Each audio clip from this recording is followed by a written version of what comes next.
Hello everyone, here we are on a Saturday, the 12th of September 2020. It is about 11 o'clock in the morning and we're making a drone flight around a housing project on Ridge Avenue again today.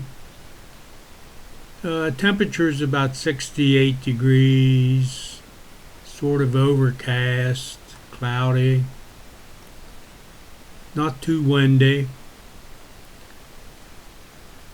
and as you can see there's some progress going on down at the project, and the usual applies. Down in the comment section there'll be a link down there. You can click on that and go back and compare it against the last video to see how many changes were made since the last time.